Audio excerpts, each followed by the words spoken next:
por concedernos esta nueva oportunidad de poder congregarnos juntamente con tu iglesia en este recinto, en este local. Padre, en el nombre de Jesús, Cristiana, la palabra que cambia, pedimos presenta tu bendición sobre servicio nuestras en vivo vidas. con el pastor Wilber Que tu Rodríguez. poder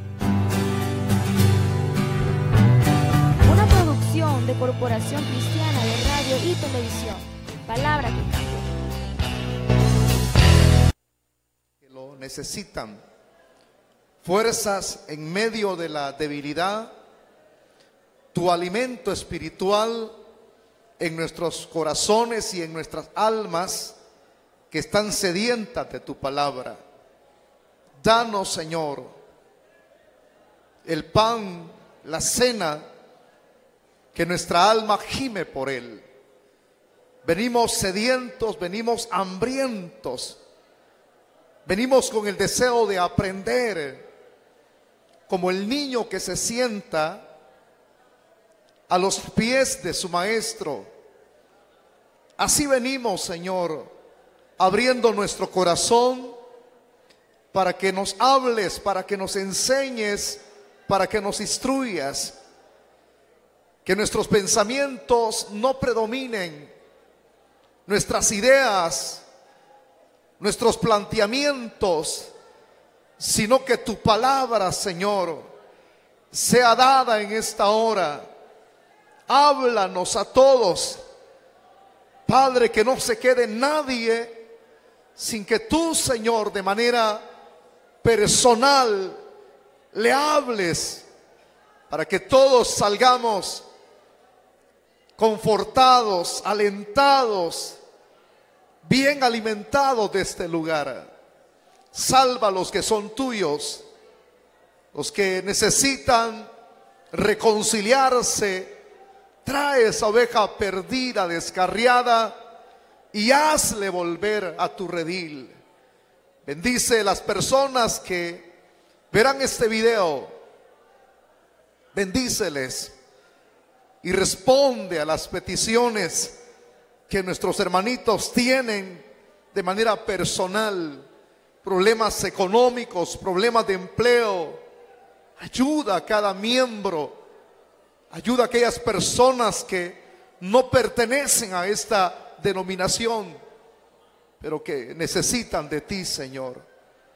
Todo esto te lo pedimos, Padre, en Cristo Jesús, tu Hijo amado, a quien sea toda la gloria por siempre.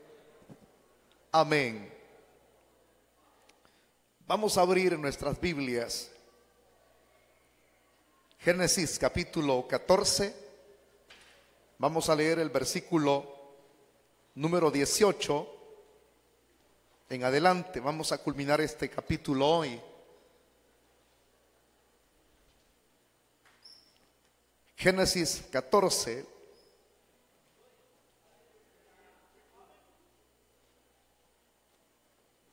versículo 18.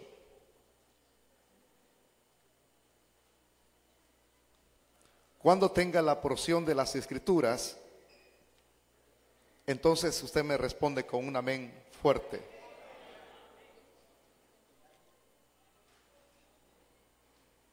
Dice la palabra del Señor como está escrita, el verso 18.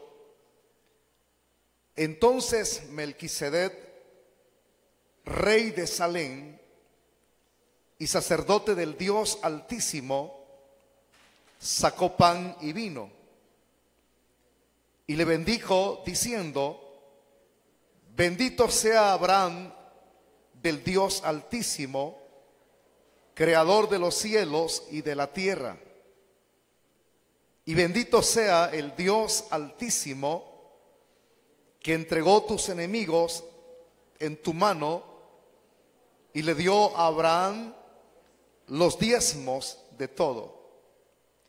Entonces el rey de Sodoma dijo a Abraham: dame las personas y toma para ti los bienes. Y respondió Abraham al rey de Sodoma: he alzado mi mano a Jehová, Dios Altísimo, Creador de los cielos y de la tierra, que desde un hilo hasta una correa de calzado, nada tomaré de todo lo que es tuyo, para que no digas, yo enriquecí a Abraham, excepto solamente lo que comieron los jóvenes y la parte de los varones que fueron conmigo, Aner, Escol y Manre, los cuales tomarán su parte. Es todo. Por favor, tome su asiento si es tan amable.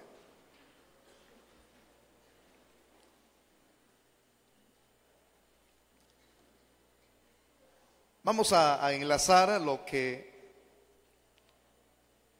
estuvimos, con lo cual estuvimos finalizando la semana anterior, la semana pasada. Y es un breve recordatorio nada más, porque es muy importante el hacerlo. Usted pudo leer a la luz de la Biblia cuando Abraham regresaba de la victoria de los reyes confederados, es decir, de los reyes del norte. Los había derrotado, hermano. Y Abraham venía victorioso. Imagínese usted cuando una persona ha derrotado, y máximamente si es un ejército grande, significa entonces que hay mayor satisfacción, porque así había sido. Había derrotado a 4 reyes confederados, y que no eran cualquier tipo de reyes, y no había peleado contra cualquier tipo de soldados. Era gente experimentada, era gente que sabía acerca de las armas, muchos de ellos eran estrategas. Abraham se agarró de Dios, escogió la cantidad de siervos de su casa y se fue, impulsado, hermano, por la misma compasión que él sentía por su sobrino Lot. Otro hubiese sido, él hubiese abandonado y hubiese dicho que coseche lo que él mismo sembró. Pero se vio la compasión de Abraham y se denotó también el heroísmo. Y aparte del heroísmo que él tenía, se denota también que Abraham era un personaje que estaba dispuesto a dar de lo de él, porque era compasivo. Eso lo enseñábamos. La compasión no viene del diente al labio, sino se muestra. Y así lo hizo Abraham, héroe compasivo, arriesgando a poner de lo de él, y se va hacia ese sitio en donde él ya había, hermano, aconsejado a sus siervos la manera en la cual tenían que proceder cuando llegaran a enfrentarse con los ejércitos confederados. La estrategia era, y decíamos que Abraham era un estratega, se denotó porque él les aconsejó que atacaran de noche. Es como armar una emboscada a los ejércitos enemigos en la noche, y así fue. Arremetieron contra ellos y los derrotó. Y decíamos que esa victoria de Abraham aconteció porque él permanecía cerca de Dios. Y lo aplicábamos: si una persona no se mantiene, así como el caso de Abraham, que se mantuvo confiando en el Señor, agarrado de su mano, si él no se hubiese mantenido en esa postura, él pierde. Él pierde. Porque Dios no está con aquellos que le traicionan, con aquellos que se comportan de manera vil e infiel. Él se separa de ese tipo de personas. Entonces, el que se mantiene en la postura de Abraham, en su vida se va a hacer de notar que Dios le va a dar victoria. Vencerá al diablo, vencerá a los demonios, porque le decía la semana anterior que nuestra lucha no es contra carne ni contra sangre, Vencerá al mismo diablo, vencerá la carne, vencerá el pecado, pero si se mantiene. Pero el grande problema es que hay personas que están en el evangelio, quieren tener victoria contra la carne, contra el pecado, y no lo logran. Es aquel tipo de personas que a cada rato se reconcilia. Es aquel tipo de personas que se mantiene alejada de Dios. Son aquellos que hacen su propio itinerario. Son tan respetativos en su propia agenda que dicen: lunes no voy a ir, ni tampoco martes, ni viernes, solamente domingo. Son domingueros. O alguien podría congregarse todos los días, pero es de aquellos que viene acá al templo únicamente a hacer acción de presencia, acto de presencia acá. Su cuerpo está aquí, pero su alma, su espíritu divagan por otro lugar. Oyen la palabra, pero no la retienen. Es lo que el mismo Santiago dice, que son oidores olvidadizos. No ponen por obra la palabra. Son aquellos que siempre caminarán en derrota porque no vienen a lo que vienen. Entonces la victoria está segura en la vida de un creyente cuando camina cerca de Dios en fidelidad. Dios le va a dar la victoria. Ese fue el tema entonces pasado. Ahora que Él viene victorioso, imagínense, ¿verdad? Con el pecho en alto, le sale a recibir, decíamos en el verso 17, el sucesor del rey de Sodoma. ¿Por qué digo el sucesor? Porque el otro rey ya había perecido, hermano. Entonces quien le sucede a este rey de Sodoma es el que sale a recibir a Abraham. Uno puede denotar aquí en los inicios de esta disertación, porque eso es lo que estoy dando a conocer ahorita, la introducción, que hay dos tipos de reyes, uno malo y uno bueno. Entonces el malo es del cual ya dimos cuenta a través de la lectura del versículo número 17 del capítulo 14. La intención de este rey malo es querer quitarle a Abraham las personas y dejarle a él los bienes materiales. Esa es la intención de él.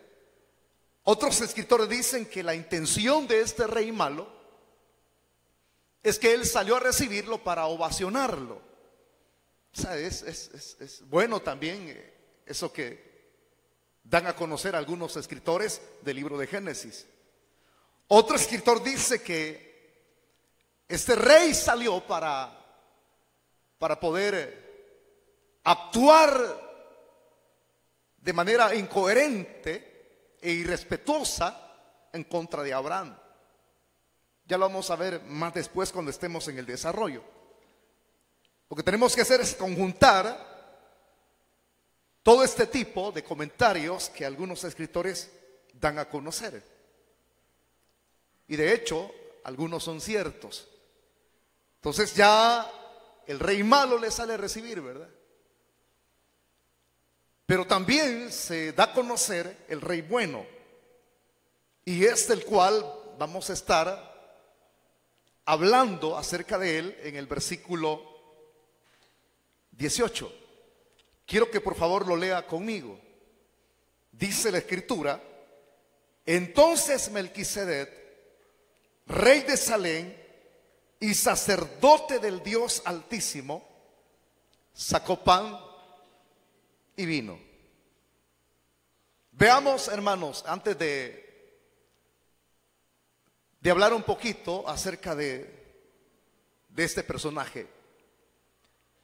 Le voy a hablar de esto para que entienda todo lo que vamos a desarrollar.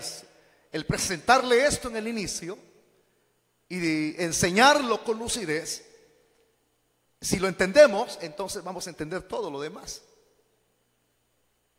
porque es muy importante.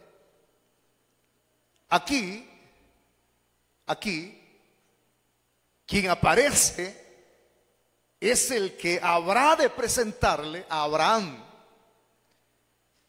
el medio por el cual, al conocer a quien este rey de Salem habrá de presentar, al conocerlo Abraham, al tener un encuentro con este rey de Salem, el objetivo sería, de la aparición de este personaje, que la vida de Abraham se fortalezca, que la vida de Abraham esté preparada para lo que viene por delante en ese su presente. Una cosa es hablar del pasado, una cosa es hablar del presente y otra cosa es hablar del futuro. Pero de manera rigurosa me estoy refiriendo a su presente. Entonces, no de gusto, Dios permite que este personaje salga al encuentro de Abraham, porque lo que Él le va a dar a conocer es el medio por el cual Abraham estaría preparado para pasar una prueba, para pasar la tentación que se le avecinaba en unos segundos después de este encuentro con este rey de Salem. Hermano, esto nos lleva a pensar que cuando Dios se presenta en nuestra vida, Dios no lo hace de puro gusto. No es coincidencia y no es accidente. Cuando le digo la expresión Dios se presenta, no le estoy diciendo que se va a presentar de manera física. Dios puede presentarse a través de alguien el cual Él haya enviado. Por ejemplo, hay personas que tienden a evangelizar contratados. Hay personas que tienen programas en las radios, ya sea radios seculares o radios cristianas. Y hay personas que tienen canales de televisión y pasan programas buenísimos. Y hay personas que se suben a los buses a evangelizar, en los parques a predicar, en las cárceles a enseñar, en los hospitales cuando alguien está enfermo. Más de alguien no tiene ningún problema, va caminando por la calle y de repente encuentra un hermano que le dice: mire, el Señor me ha enviado para que le diga esto. O alguien llega de manera personal a su casa y le dice: el Señor me ha enviado porque yo recibí, hermano, que usted está necesitado. Entonces, de esa manera es como Dios puede presentarse, enviar a alguien para hablarle a usted, como lo está haciendo hoy a la luz de su palabra. Entonces uno dice: ¿pero por qué puede eso? Bueno, la respuesta sería: de algo Dios quiere apercibirnos o librarnos. Y no hay accidentes, hermano, no hay coincidencias. Todo es propósito. Porque para algo Dios lo está preparando. O sea, la aparición de Melquisedec, el porqué de esa aparición es porque al darle a conocer a quién Él le sirve y de quién es Él, eso le ayudará a Abraham para mantener sus convicciones, para mantener, hermano, su fuerza en el Señor y resistir de la tentación. ¿Por qué? Si no hubiese tal preparación, no pudiésemos vencer. Entonces el tema de esta noche es aprendiendo bien la lección. Apúntelo, por favor. Repito el tema: aprendiendo bien la lección. Ahora vamos entonces a hablar del personaje. En el verso 18: entonces Melquisedec, rey de Salem y sacerdote del Dios Altísimo, sacó pan y vino. Este personaje se llama Melquisedec. Repita la frase conmigo: Melquisedec. Melquisedec salió a recibirle. Dice que este Melquisedec, pues, hermano, servía, dice, al Dios Altísimo. O sea, aparte de eso, él era un rey. Él era rey. Pero fíjese, hermano, cuando uno lee esta frase, usted puede buscar cualquier tipo de herramienta. Por ejemplo, yo sé que algunos de ustedes le gusta leer, ¿verdad? Usted puede encontrar el comentario de Delitzsch, puede encontrar el comentario histórico, porque los dos son históricos, Delitzsch y el judío alemán Alfred Edersheim. Le estoy dando información para que usted pueda leer, ¿verdad? O algún otro tipo de comentario. En ambos siempre le va a dar a conocer lo mismo. ¿Qué es lo mismo? Que este era un personaje misterioso. Porque de repente sale, de repente aparece en escena. Por eso algunos le llaman el personaje misterioso. Este Melquisedec, según algunos, usted va a oír comentarios de diversidad de escritores, pero yo le voy a dar el más apropiado. Hay algunos que dicen que Melquisedec venía de la línea de Cam, pero eso sería el dar una referencia bastante incongruente, fuera de contexto. ¿Por qué estoy diciendo esto? Porque aquí yo le he enseñado a usted que la descendencia de Cad, la línea de él era una línea maldita. El que tenga oídos para que escuche. No puede ser entonces que de esa línea proceda Melquisedec. Lo más acertado sería enseñar que él venía de la línea de Sem, porque de esa línea es donde aparecería en un futuro el Mesías. Entonces vea, el panorama en esa época era difícil, era oscuro, las tinieblas se envolvían como en cualquier época. Pero esta era una época cuando la religión pagana se había extendido, hermano.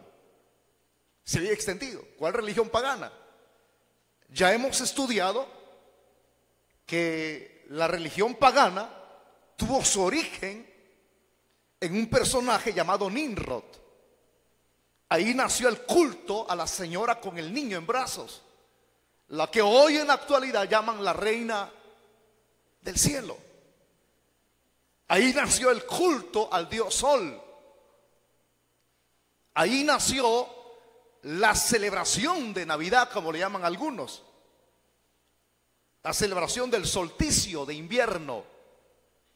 Entonces ahí se dio origen a las religiones paganas, y cuando hubo la confusión de lenguas fue cuando ya no pudieron comunicarse. Entonces estos que estaban involucrados en la religión pagana, como fueron dispersados, llevaron esa su religión a todo el mundo. Entonces cuando yo digo la expresión, el mundo estaba envuelto en tinieblas, aquella región estaba envuelto en paganismo.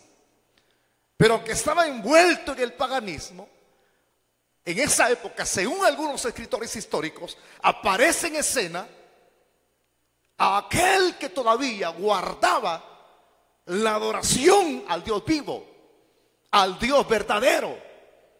¿Quién era el que todavía se conservaba en esa adoración? La línea bendecida. ¿De dónde viene esa línea bendecida? ¿Cuál es su procedencia? Sem,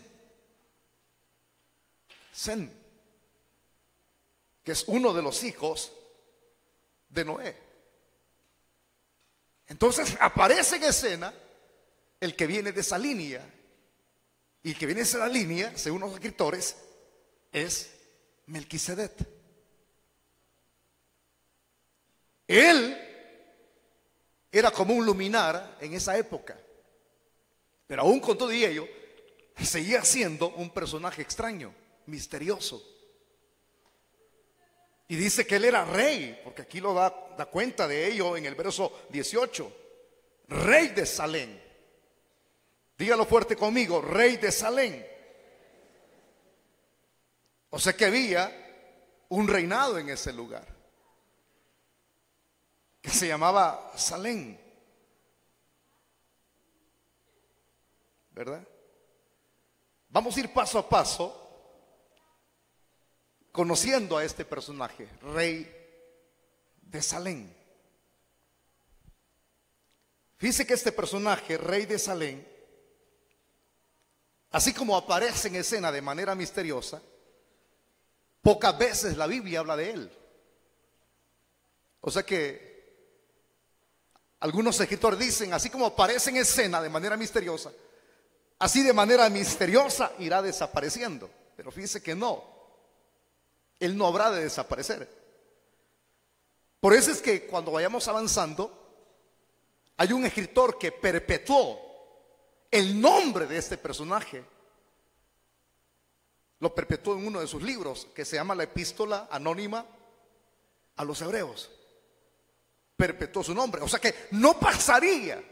Es cierto que aparece en escena acá recibiendo a Abraham en su encuentro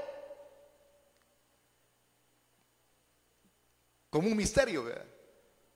Pero no va a desaparecer de manera misteriosa. Su nombre quedaría perpetuo por los siglos de los siglos. Pero antes de eso,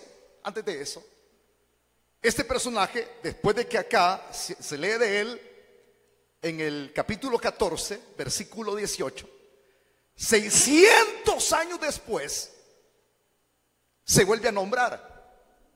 600 años después. Por favor, quiero que usted lo busque. 600 años después aparece ese nombre de manera profética.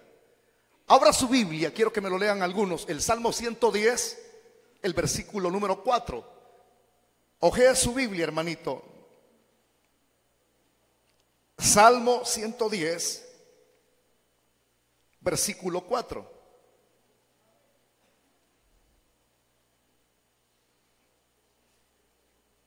Cuando lo tenga, entonces usted léalo juntamente conmigo, no con la vista, sino a voz en cuello. Es decir, eleve su voz. ¿Qué dice ahí? Juró Jehová y no se arrepentirá.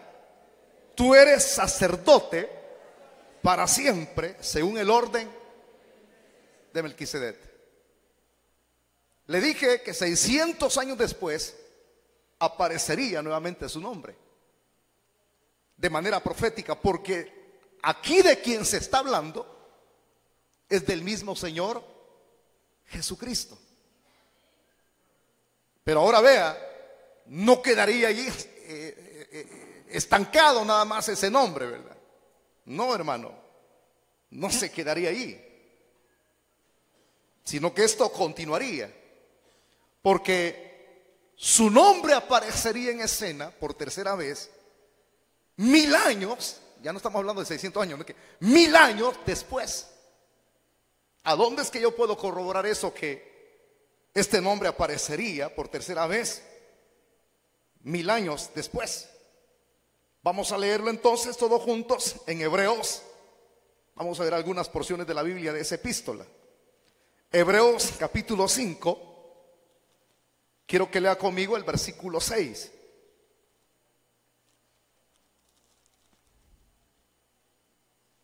Le dije Hebreos 5, 6. Si no puede encontrar la referencia bíblica, únicamente apúntelo, por favor, hermano.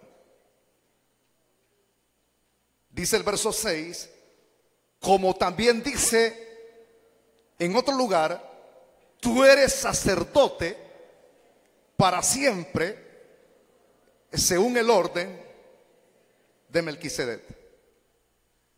Denote el escritor cómo perpetúa el nombre de Melquisedec 1000 años después. Aquí está él escribiendo lo del Salmo 110, versículo 4. 1000 años después se vuelve a mencionar Melquisedec. Dice que es sacerdote, y dice que es sacerdote, o sea, en esa función dice que es para siempre en ese servicio, según el orden de Melquisedec. Otra referencia bíblica ahí mismo está en 6:20, ahí mismo 6:20 dice así: donde Jesús entró por nosotros como precursor, hecho sumo sacerdote para siempre, según el orden de Melquisedec. Está hablando de Jesús, hermano, donde Jesús entró por nosotros como precursor, hecho sumo sacerdote para siempre, según el orden de Melquisedec. Ya se está hablando de una manera más clara acerca de Cristo. Ya les voy a explicar posteriormente esto. Está diciendo de que Cristo es sacerdote según el orden de Melquisedec. Otra porción, otra referencia bíblica la encontramos allí mismo en el capítulo 7 de esta misma epístola, versículo 1. Porque este Melquisedec, rey de Salem, sacerdote del Dios Altísimo, que salió, aquí viene a referencia a lo del capítulo 14, versículo 18. Este Melquisedec, rey de Salem, sacerdote del Dios Altísimo, que salió a recibir a Abraham, que volvía de la derrota de los reyes, y le bendijo, a quien asimismo dio a Abraham los diezmos de todo, cuyo nombre significa primeramente Rey de justicia. Dígalo fuerte conmigo: Rey de justicia. O sea que la palabra en el hebreo para Melquisedec, primero, son dos expresiones que se unen, pero desuniéndolas, la palabra Melqui es rey,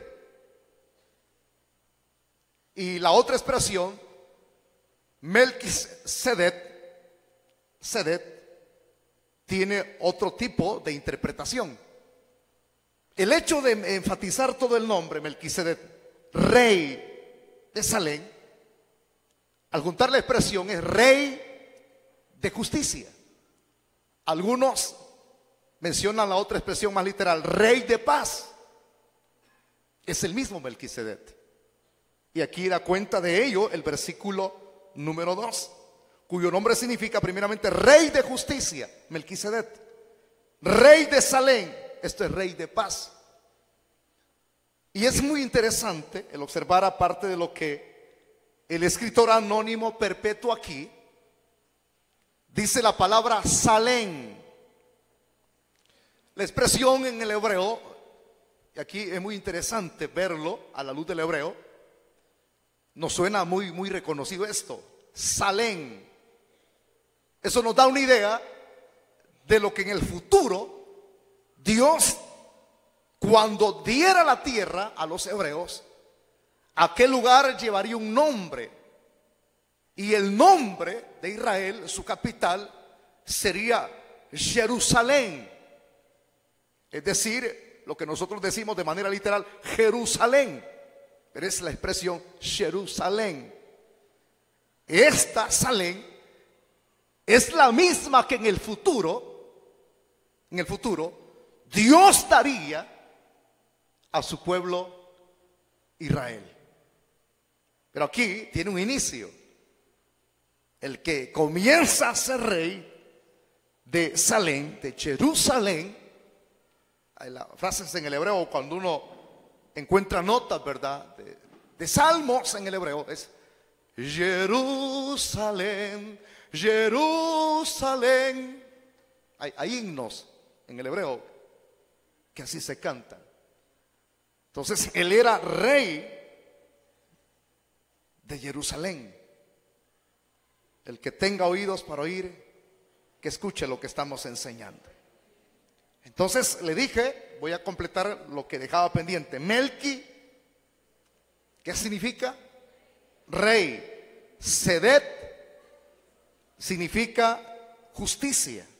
Uniendo las dos frases ya, unámosla y saquemos la conclusión ya de la expresión unida. ¿Quién era él?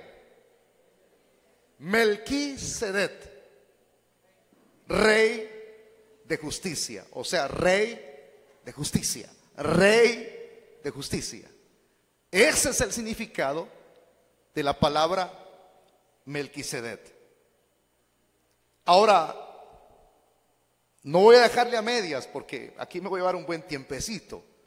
Yo no necesito dejarlo a usted confundido. Aquí hemos venido para aprender de la palabra. Vamos a volver al capítulo 14 de Génesis y al versículo 18. Veamos lo que nos dice el verso 18. Sigámoslo leyendo, hermano. Rey de Salem y sacerdote del Dios Altísimo. ¿Qué dice que era? Sacerdote del Dios Altísimo. Sacerdote. Es muy importante observar que aquí se observan, se ven, se lee. Y esto jamás se ve a la luz de la Biblia, que haya habido en el Antiguo Testamento un hombre que haya sido participante de dos oficios. Es el único que yo veo aquí. Es el único. Porque veámoslo, hermano, en la realidad, en lo práctico, cuando Israel estaba ya como nación. Veámoslo así, de esta manera. Ellos tenían, dígalo fuerte conmigo, un rey. ¿Cuál fue el primer rey de Israel? ¿Quién fue el primer rey de Israel? Dígalo fuerte. Saúl. Aparte de tener un rey, ellos tenían profetas. Aparte de tener profetas, ellos tenían sacerdotes. Eso era el orden que había en la nación que creía en el único Dios verdadero. Analicemos la función de estos tres. Pero antes de analizar la función de estos oficios, no he visto en el Antiguo Testamento, vuelvo a repetir la frase, que un hombre, un humano, ostente los dos oficios. Porque aquí, tal como yo se lo estoy dando a conocer a usted, los oficios estaban diferenciados dentro de su rol en el pueblo de Israel. ¿Cuál era la función de un rey? Todos sabemos que un rey es el que legisla, es el que gobierna. ¿Cuál es la función entonces del profeta? El profeta les anunciaba lo que Dios decía. Por eso es que el profeta decía, dice el Señor. Es el que les anunciaba lo que Dios quería transmitir a su pueblo Israel. ¿Quién es entonces el sacerdote? Era el que los acercaba a través de un sacrificio a Dios. O sea, el que mediaba entre Dios y los hombres. Ese es el sacerdote. El que lo llevaba hacia Dios a través de un sacrificio. Es diferente la función, ¿verdad? No es la misma del rey. Fíjese que esto nos enseña algo a la luz de la Biblia. Que un rey no podía tomar la función que tenía un profeta. Ni podía un rey tomar la función de un sacerdote. Analícelo. Por eso es que uno tiene que entender en esto, que uno tiene que tener discernimiento y saber desenvolverse en el área donde Dios lo ha colocado. Ahí tenemos el grande problema en el que se metió Saúl cuando ofreció fuego extraño al Señor. Por no tener paciencia, vio que la gente estaba desesperada, pasaban las horas hasta que él vio que el profeta Samuel no venía. Se desesperó y comenzó a hacer lo que le correspondía hacer al profeta. Dios no permite que alguien haga lo que no se le ha indicado que tiene que hacer. Porque no es ese el oficio en el cual ha sido colocado. Por eso es que cuando Saúl hizo eso, a partir de ese momento, el profeta le dice a Saúl, como él había respetado a Dios y lo había respetado a él como profeta, su reino en ese instante quedaría cortado. Cortado. Y es muy importante ahora el porqué de esta referencia que yo le estoy explicando. Porque en Melquisedec se ve esa doble función de dos oficios. Él era rey y era sacerdote. Qué lindo es entender eso. Y era rey de paz.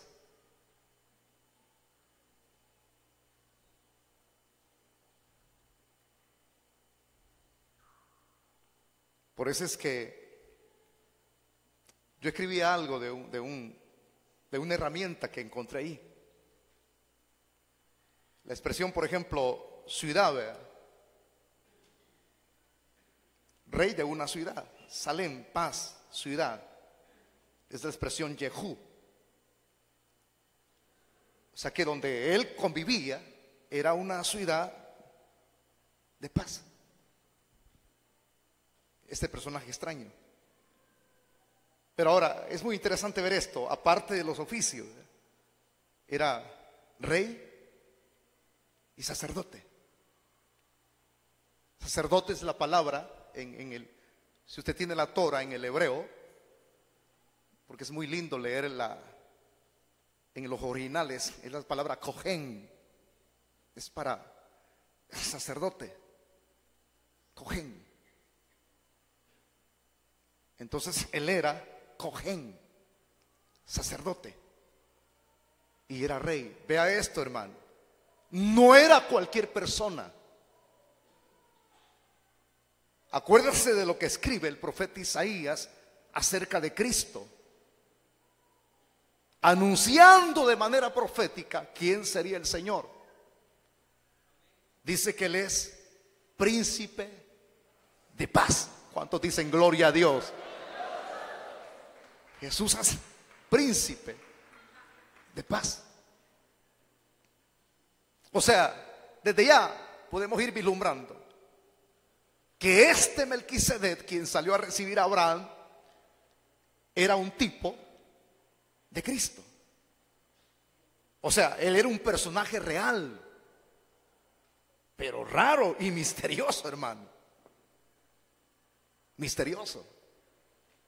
Una de las interrogantes que yo he tenido al estudiar esto, porque lo he repetido una y otra vez: ¿por qué cuando los reyes confederados atacaron, o sea, los reyes del norte, los cuatro, atacaron el lugar donde estaba Lot?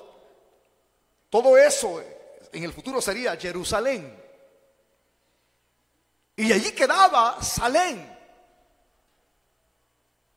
¿Por qué ellos no tocaron Salem? ¿Por qué ellos no volvieron tributario a Salem?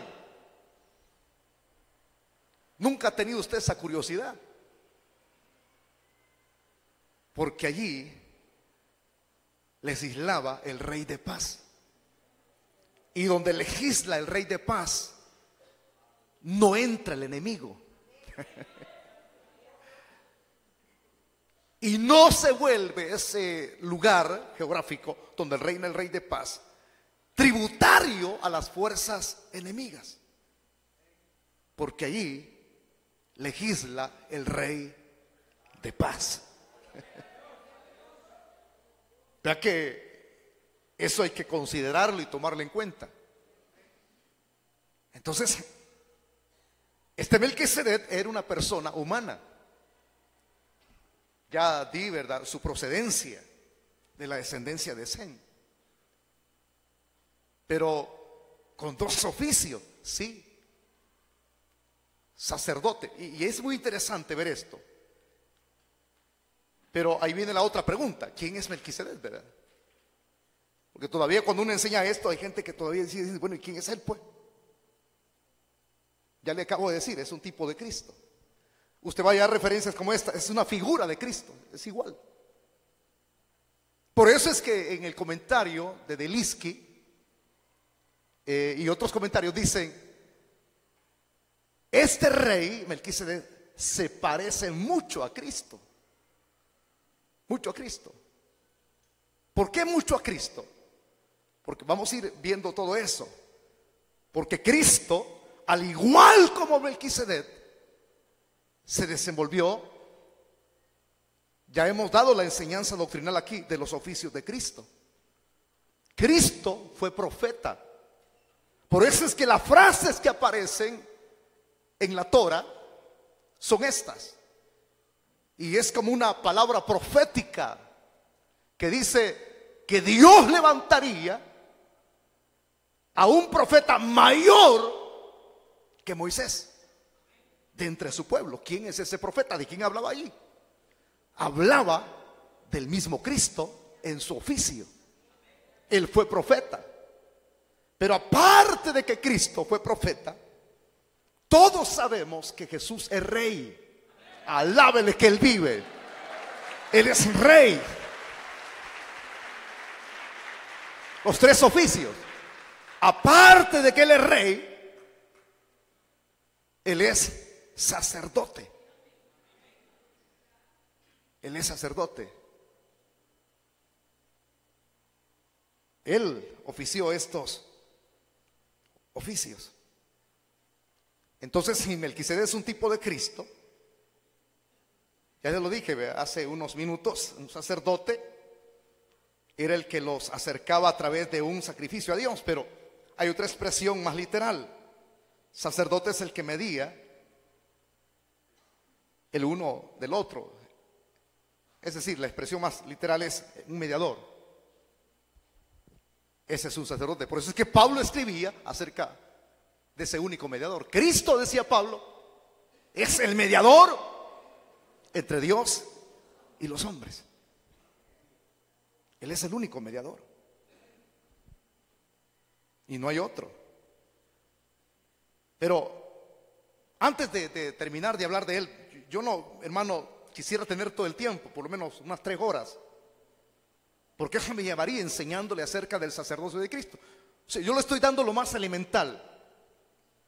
Y el tiempo avanza, ¿verdad? Necesito avanzar, terminar todo el estudio de hoy. Entonces, este rey de Salem, que era rey y era sacerdote, en medio de esa oscuridad, el paganismo envolvía, es donde él salió en escena. Pero fíjese, hermano, hasta este momento es el único sacerdote que aparece. O sea, alguien siendo como el mediador, ¿verdad? El que lleva a las personas a la adoración del único Dios verdadero. Si habláramos y hacemos como una inspección, si las demás naciones paganas tenían sacerdotes, claro que sí. Pero sacerdotes paganos. Pero sacerdote del Dios altísimo y verdadero era el único. Era el único en su época. Entonces, si era el único en su época, Melquisedec, entonces, ¿por qué de los otros sacerdocios? Porque Dios después levanta un sacerdocio para que le sirvan en el tabernáculo y luego en el templo.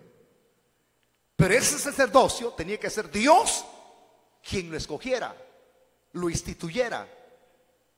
Y estamos refiriéndonos de manera rigurosa al sacerdocio de Leví o arónico. Era la única tribu de donde Dios sacaría servidores para el tabernáculo. Y de la línea de Aarón. Pero vea usted, eso sería posteriormente, cuando vayamos avanzando en el estudio, usted va a ir viendo en otros libros que hay ese tipo de sacerdocio. Y era por descendencia. Por ejemplo, si Dios apartó a Aarón, sus hijos serían preparados para el sacerdocio. Si moría Aarón, ellos quedarían. Si morían estos, sus hijos quedarían. Y así era el sacerdocio levítico. Pero el sacerdocio de Melquisedec es mayor que el sacerdocio arónico. Diga amén. Es mayor. ¿Por qué? Bueno, la respuesta la voy a dar. Porque el sacerdocio arónico, cuando Dios los instituye para poder entrar en el tabernáculo, ellos tenían que tener una vestimenta diferente, cubrir su desnudez, hasta una campanita llevaba el vestuario. Ahí aparece en la Biblia cómo era ese vestuario, que Dios mismo fue el que aconsejó que lo hicieran de esa manera. Entonces entraba, cubría su desnudez y entraba, y así oficiaba. Vean ustedes, ¿por qué es mayor el sacerdocio de Melquisedec? Cuando el sacerdote arónico tenía que entrar para oficiar, él tenía que matar, oficiar un sacrificio por él mismo, por sus pecados. Y tenía que cubrirse con esa vestimenta especial, ¿verdad? Cristo, cuando muere en la cruz del Calvario, oficia desnudo. ¿Por qué? Porque Él es perfecto. O sea, claro, usted, no es porque Él quiso quitárselas, sino que al llegar al Gólgota, al monte del Calvario, le quitan su vestidura y comienzan a jugar los soldados romanos con ella, ¿verdad? A tratar de ganarse las piezas de ese vestuario, que era una túnica de un solo tejido. Lo desnudan.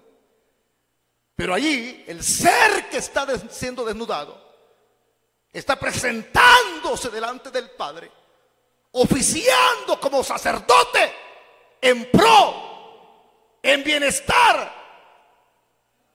en mediación de nosotros que éramos perdidos. Si un sacerdote entraba así desnudo, moría, hermano, porque estaba irrespetando lo que Dios había instituido. O si alguien fuera de la línea de la tribu de Leví entraba por oficiar, moría irremisiblemente. No podían. Tenían que hacer tal como Dios lo había estipulado. Por eso es que el sacerdocio de Melquisedec es mayor. 2, Cristo no necesita ofrecer sacrificios por él mismo. Él es el sacrificio. Los sacerdotes lo hacían porque eran imperfectos. Cristo es perfecto. Por eso es que el escritor de la epístola a los hebreos perpetúa el nombre de Melquisedec, porque no es cualquier persona. Porque de ahí vendría, si es un tipo de Cristo, Cristo es el sacerdote, según lo que hemos leído en el Salmo 110, verso 4, según el orden de Melquisedec. El sacerdocio arónico sería un servicio terrenal. El sacerdocio de Melquisedec sería perpetuo para siempre. Pablo es cierto que enseñó que Cristo es el mediador entre Dios y los hombres. Y Pablo dice: no hay otro nombre dado a los hombres por medio del cual podemos ser salvos, sino por medio de Jesús. Se desenvolvió como sacerdote aquí, pero hasta ahí llegó. O es eterno. El sacerdocio arónico pasaría, porque son hombres mortales. En cambio, Cristo, con el sacerdocio de Melquisedec, es eterno. Por eso es que usted y yo tenemos un sacerdote que intercede por nosotros en el cielo. Alábele que Él vive.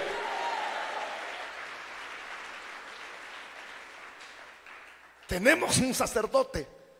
Cuando el diablo, porque el diablo todos los días se presenta a acusarnos allá arriba. Lea el libro de Job, capítulo 1. Hace fila, hace cola. Para aquellos que no sabían esa doctrina, Satanás se presenta, tiene apertura en los cielos para entrar todos los días. Un día será expulsado, será en la segunda parte de la gran tribulación. Por eso es que en Apocalipsis aparece una frase que dice: ¡ay de los moradores de la tierra! Porque Satanás va a descender con cólera, porque ya no va a tener entrada, y la va a agarrar con los que se queden aquí. Por eso vale la pena irse en el arrebatamiento de la iglesia. Porque si una persona nunca ha experimentado la propia furia del diablo, en esa época sí, será terrible. como Él se presenta todos los días, ¿verdad? Acusarnos. Mira ese negrito, mira ese gordito, mira ese delgadito. Él se presenta, no son nada. Allá delante del Señor se presenta, no son nada. Mira que eso no te sirve de puro gusto.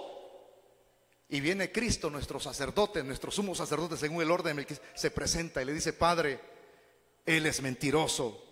Yo a ellos, a los cuales Él ha venido a acusar, los compré con mi sangre en la cruz del Calvario cuando yo fui abajo.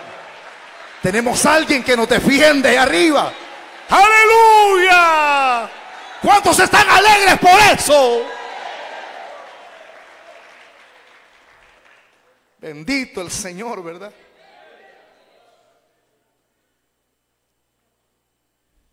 Por eso es que el sacerdocio, según el orden de Melquisedec, no tenía que venir de sacerdocio arónico, levítico, es decir, según la carne.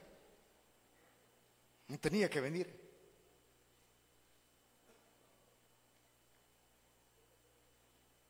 O sea, este sacerdocio de Melquisedec tenía que venir de un sacerdocio, según la línea, antes que ese sacerdocio, que es el de Melquisedec.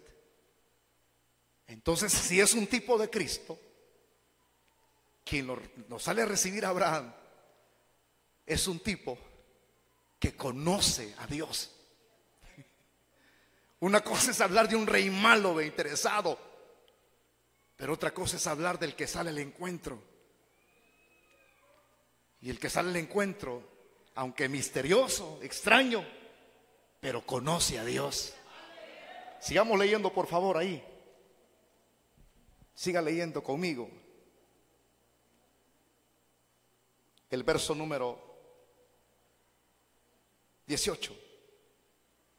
Dice que era rey de Salem y sacerdote del Dios Altísimo. Esa palabra del Dios Altísimo, sacerdote, hieros, Cohen, el que sacrifica,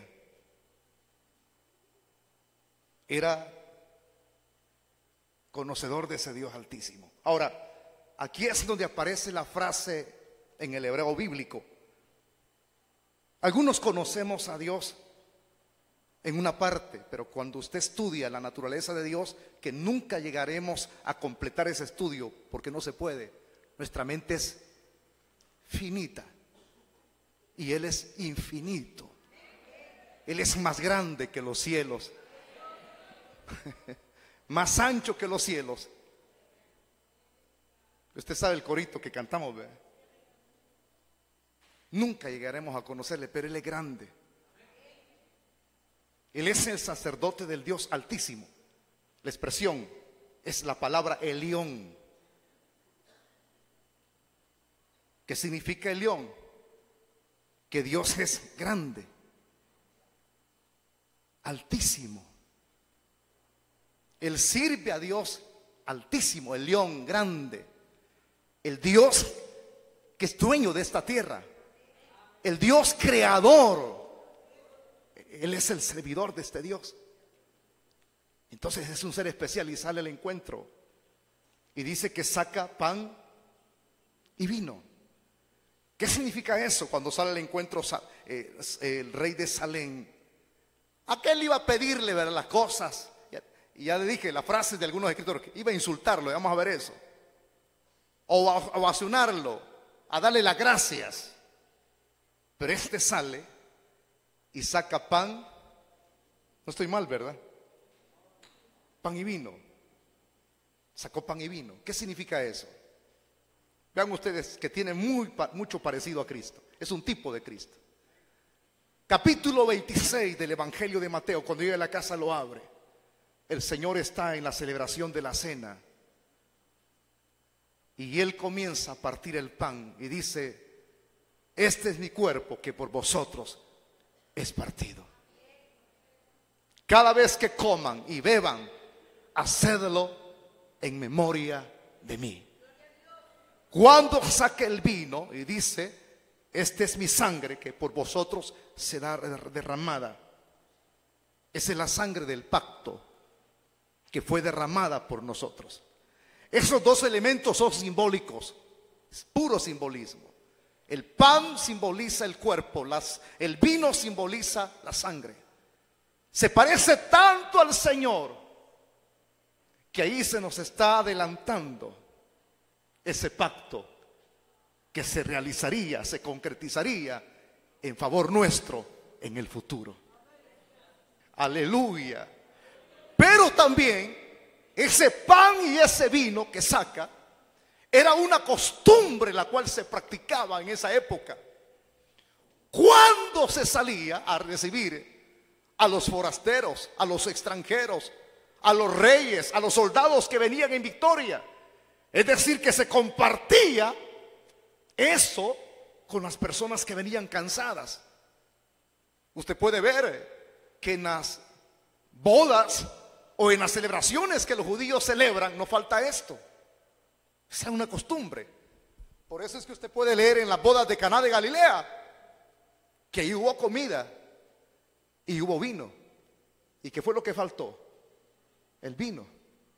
Entonces ahí llevaba Melquisedec pan y vino para compartir con los siervos de Abraham que venían cansados, y con él también. Era como una bendición para ellos, que él no lo va a andar agarrando el cansado, que no lo va a andar agarrando el hambriento, si venían de pelear.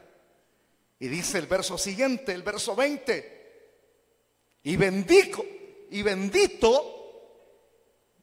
perdón, el 19, y le bendijo diciendo: bendito sea Abraham del Dios Altísimo, creador de los cielos y de la tierra. ¿Qué hizo el rey de Salem? Dice que bendijo a Abraham. Es muy interesante esto. Regresemos al capítulo 12 de Génesis. Capítulo 12, regresemos.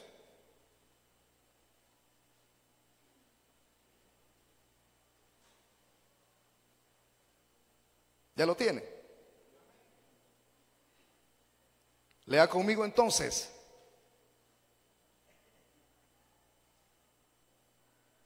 El versículo número 1. Pero Jehová había dicho a Abraham: vete de tu tierra y de tu parentela y de la casa de tu padre, la tierra que te mostraré. Siga leyendo. Haré de ti una nación grande. ¿Y qué le dice? Te bendeciré y engrandeceré tu nombre. ¿Y qué le dice? Serás de bendición. Siga leyendo. Bendeciré a los que te bendijeren, y a los que te maldijeren maldeciré, y serán benditas en ti todas las familias de la tierra. Te bendeciré. Los que te bendigan, los bendeciré. Los que te maldigan, los maldeciré. ¿Cuál es la acción aquí del rey de Salem? Está bendiciendo a Abraham. ¿Por qué? Porque él es un hombre de bendición. Aquí está corroborando que él no es cualquier persona. Aleluya. Por si alguien dice algo de usted, vea: no, hombre, usted es cristiano sancochado. Y ahí se ponen a llorar: sancochado me dijo. Te corroboro, usted no es cualquier persona. Usted es una mujer y un hombre de bendición. ¿Por qué? Porque no somos baratos, somos caros. A precio de sangre fuimos comprados. Alábele que él vive, pues. No somos cualquier persona. Por aquellos que lloran y dicen: hermano, me dijeron loco. Son palabras que el viento se las lleva. Lo bendijo porque a través de las expresiones que él está diciendo, está demostrando también que Abraham tiene el favor de Dios. ¿Cuántos tenemos el favor de Dios aquí? No, hombre, todos te han abandonado a vos. Mira, la Biblia dice: si tu mamá y tu papá te abandonan, con todo el favor de Dios está contigo. Con todo Jehová te recogerá. De ahí proviene la bendición. De ahí proviene. Y lo bendijo diciendo: bendito sea Abraham del Dios Altísimo. Vuelve a expresar el Yón o algunos dicen Elión, la expresión, Altísimo. Dios es grande, Dios es el creador, Dios es el dueño de todo. Ese es uno de los nombres de Dios. Le decía, cuando uno estudia la naturaleza, uno se queda corto. Pero a Dios se le conoce con diversidad de nombres. El Shaddai, el León, Jehová Jiret. Él proveerá, ¿verdad? Entonces aquí le vuelve a recordar al Dios Altísimo. Y dice el verso 19, bendito sea Abraham del Dios Altísimo. O sea, le está diciendo que Abraham es del Dios Altísimo, que Dios está con Abraham.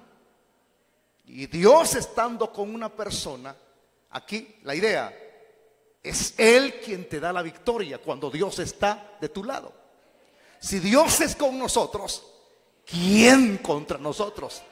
Es más poderoso el que está con nosotros que el que está en este mundo. Eso no hay duda. No hay duda.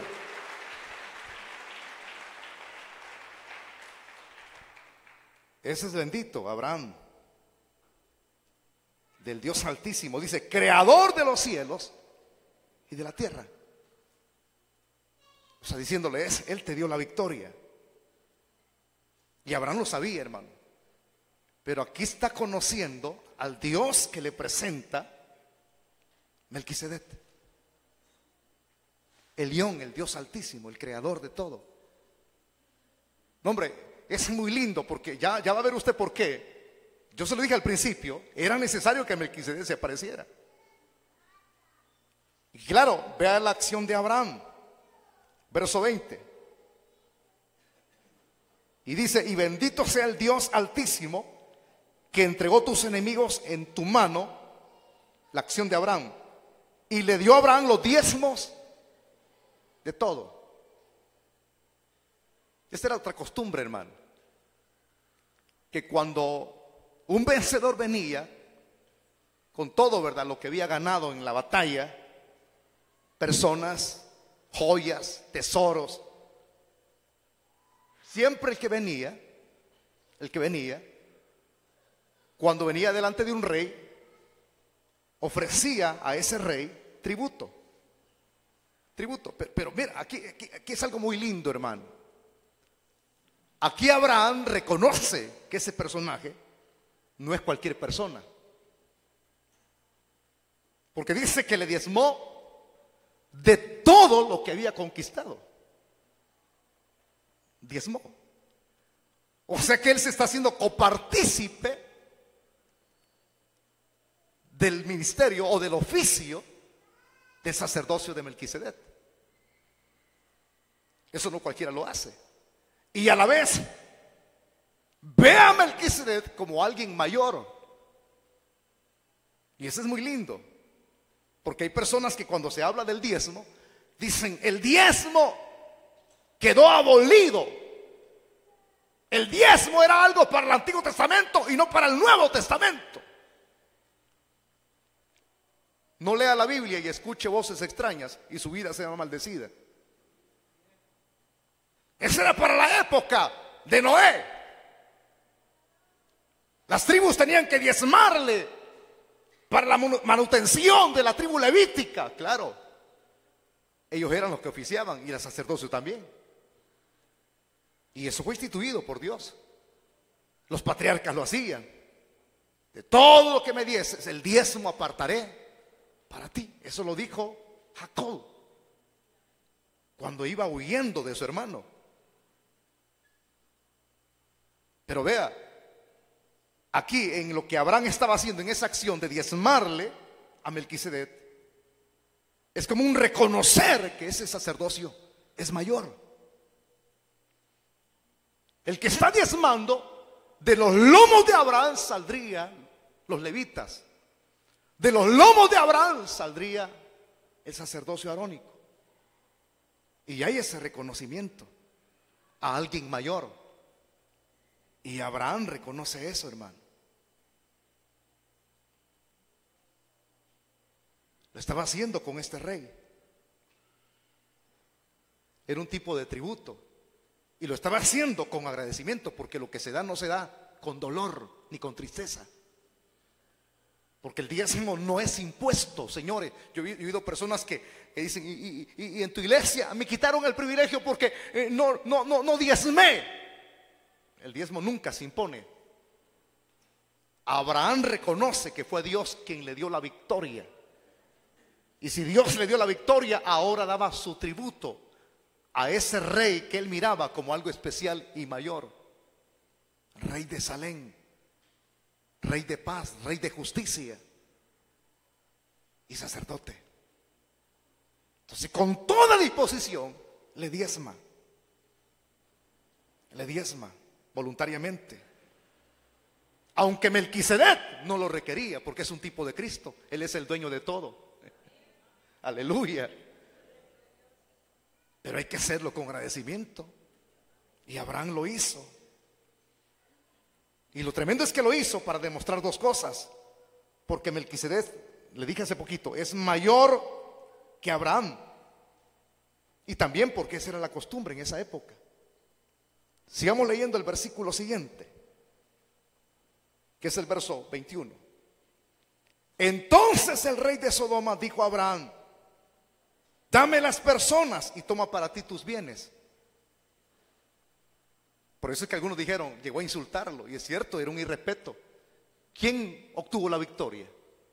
¿Acaso no podía quedarse con todo? Él era el vencedor. Es un irrespeto decirle, dame las personas y quédate con todo. Algunos dicen que salió a ovacionarlo, ¿verdad?, por la victoria, pero este es un insulto. Pero vean ustedes, ahora ya Abraham había sido preparado, porque más adelantito se ve la tentación, hermano. Allí se ve desde ya. Se observa. Le está diciendo, mira, todo lo que has ganado en la batalla, ¿verdad?, reténlo. Y solo dame las personas, las riquezas que has cosechado en esa tu victoria, que te queden. Pero fíjese que Abraham ya había aprendido bien la lección del pasado. ¿Cuál lección? Bajando a Egipto descendió hasta lo más bajo espiritualmente. Faraón lo enriqueció, pero esas riquezas no sirven. Primera lección. Ahí aprendió que Dios, Él da su tiempo. Y cuando Dios da, eso no es perecedero, no es efímero. Allí fue aprendiendo. Es muy bueno recibir esta cátedra. Ahora, de esa lección, tenemos que ver si él aprendió de verdad. Agarró o acató la sugerencia del sucesor del rey pasado de Sodoma. Abraham aprendió de que es mejor depender de Dios y no de los hombres. Pero ya él estaba preparado porque ahora conocía al León, al Dios Altísimo. ¿Cuál es la respuesta de Abraham ante las palabras del rey? Verso 23. Dice, el verso 22, por favor, lea conmigo. Y respondió Abraham al rey de Sodoma: he alzado mi mano a Jehová. Es decir, que hizo un juramento, hizo una promesa, hizo una declaración. He alzado mi mano a Jehová, Dios Altísimo, creador de los cielos y de la tierra, que desde un hilo hasta una correa de calzado, nada tomaré de todo lo que es tuyo, para que no digas, yo enriquecí a Abraham. Vea la preparación que tuvo al principio. No te voy a agarrar nada. No, yo no te voy a agarrar nada. Para que no andes diciendo después, cuando yo sea bendecido en el futuro, fui yo quien hizo rico a Abraham. No, Abraham ya no quería depender de los hombres. Abraham ya no quería depender de riquezas ilícitas. Ahora conocía al Dios Altísimo, que es dueño de todo, el creador de los cielos y de la tierra. Es mejor depender de Dios y no de los hombres. Y lo demuestra aquí. Hombre, ni de lo más mínimo te voy a agarrar. Por eso es que dice la frase es ahí. Ni un hilo hasta una correa, que es lo más insignificante. Nada tomaré de todo lo que es tuyo, para que no digas, yo enriquecí a Abraham. A sección, vea lo que dice el verso 24. Excepto solamente lo que comieron los jóvenes y la parte de los varones que fueron conmigo, Aner, Skol y Manre, los cuales tomarán su parte. Eso es lo único, lo de ellos nada más. Pero yo no te voy a agarrar nada. Ahí está tu gente y ahí está tu dinero. Lección bien aprendida del hombre espiritual. ¿Por qué nosotros, aplico esto, no aprendemos de las lecciones, sino que siempre queremos llevarnos la de listos? ¡Ah! Y seguimos dándonos en la cara. Pero gracias a Dios que Dios nos mandó a Melquisedec aquí. Dios mandó su palabra para prevenirnos a tiempo.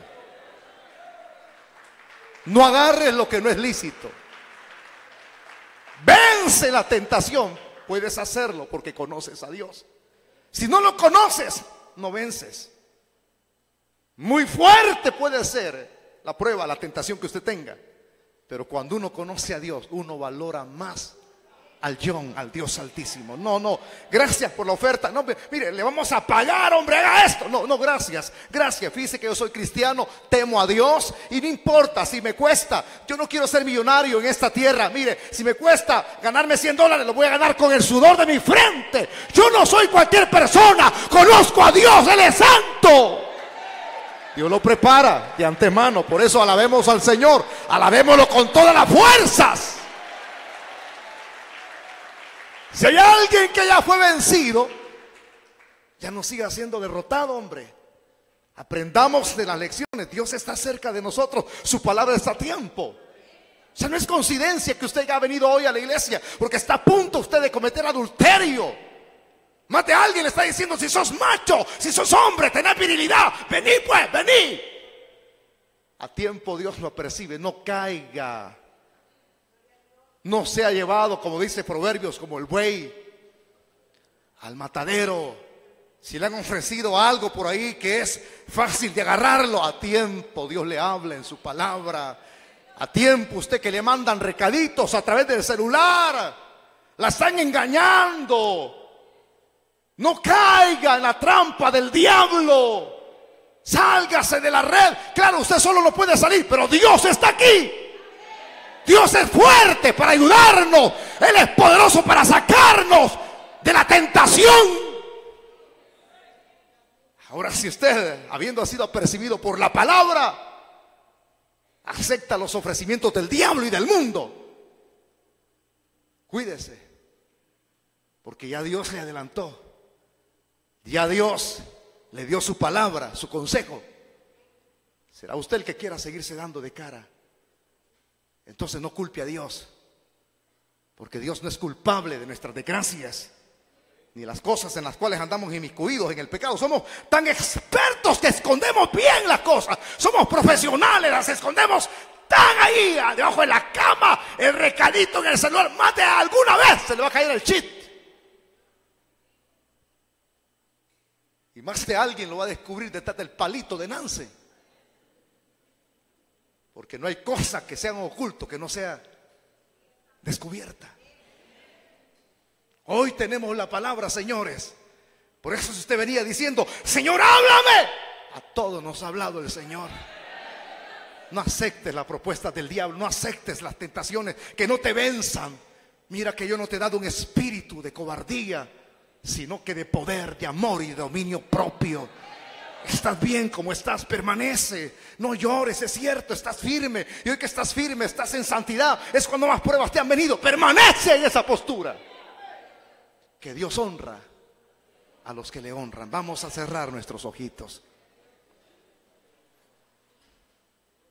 El que vino para oír la palabra vino a oír este estudio. El que vino para platicar sabe lo que vino, y vino de puro gusto. Porque es a esto lo cual Dios nos envía aquí. Pónganse de pie las personas que quizás ya han sido vencidas por la tentación. Y usted dice: nadie me... ¿Cómo no? Dios le puede ayudar hoy, ahorita que usted está aquí. Pónganse de pie aquellos que necesitan reconciliarse con Dios. Rápido, tengo 2 minutos nada más, el tiempo me ha avanzado. Pero yo no podía dejar a medias este estudio. Si hubiera alguien quien necesite reconciliarse, póngase de pie rápido. 2 minutos y termino. Ya pasa el primer minuto. Si hay alguien que necesita rendirle por primera vez su vida a Cristo, venga, póngase de pie. Yo quiero orar por usted. Ya lo revolcó el diablo. Levántese, venga aquí al frente. Pase aquí. Anda con un hombre que no es su esposo, hasta pela los dientes, le va a ir mal. Anda con una mujer que no es su esposa, le va a ir mal. Se ha metido en negocios ilícitos, le va a ir mal. Todo por no acatar el consejo de la palabra. Mira, si no tenés carro, en 2 días te pueden regalar uno, pero haciendo esto, el que le hace favores al diablo, escúcheme bien, le irá mal. Le irá mal. ¿Hay alguna persona quien necesite reconciliarse? Póngase de pie. ¿Hay alguien que quiere la ayuda de Dios? Por usted solo no puede. ¿Hay alguna persona? Termino ya. ¿Hay alguien en esta noche quien necesite reconciliarse? ¿O va a caminar siempre derrotado, vencido por el diablo? Mire qué arrastrado lo tiene el diablo, todo arruinado. Pongámonos de pie, vamos a orar. Vamos a hacer una oración. Padre, te damos las gracias, Dios mío, por tu palabra. Llévanos a nuestra... Las tinieblas huyan ante ti. Ministerios Asociados, la palabra que cambia, internacional.